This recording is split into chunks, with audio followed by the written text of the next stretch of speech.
আমরা এই জীবনে না পাওয়া নিয়ে যতটুকু আফসোস করছি, পাওয়া নিয়ে কি অতটুকু শুকরিয়া আমরা আদায় কেউ করতে পারছি?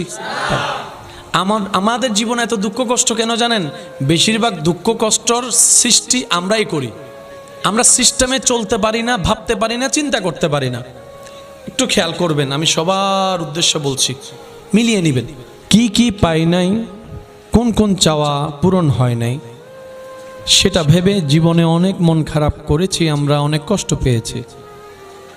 আমরা কি এভাবে ভাবতে পারতাম না যা আমরা পেয়েছি সব যোগ্যতার বাইরে তো আল্লাহ আমাদেরকে দান করেছেন। আমাদের যা আছে এই পর্যন্ত একটা জিনিসই কি আমরা যোগ্যতা দিয়ে অর্জন করেছি নাকি আল্লাহ দয়া করেছেন?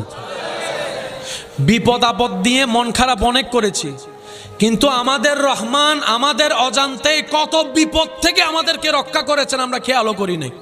আমরা এক দুইটা দিন অভাবে থাকলে, মাস 3 মাস 5 মাস অভাবে কষ্ট থাকলে আমাদের এখানে ফেটে যায়, কিন্তু রব্বুল আলামিন কত জায়গা থেকে যে আমাদেরকে বিনা কারণে যোগ্যতা আমাদের ছাড়া রিজিকের ব্যবস্থা করেছেন, আমরা সেটা কখনো খেয়াল করতে পারি না।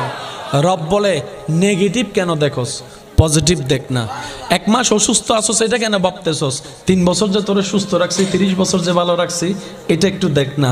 3 মাস তোর কিডনিতে প্রবলেম হয়েছে, এটা নিয়ে তোর মন খারাপ হয়েছে, তো তোরে যে আমি 60 বছর পর্যন্ত কিডনিটা ফ্রি ডায়াগনোসিস করাইছি আমি আল্লাহ কোনো টাকা পয়সা ছাড়া রহমত দিয়ে, এটা একটু চিন্তা কর না। রব বলে যে বান্দারে দিয়েছি আমি, দিবই আমি, আমাকে তোর করে নে, তুই আমার হয়ে যা, আমি রব তোর হয়ে যাব। রব যার হয়ে যায় সৃষ্টি জগৎ তার কদমে চলে আসে, বলেন সুবহান।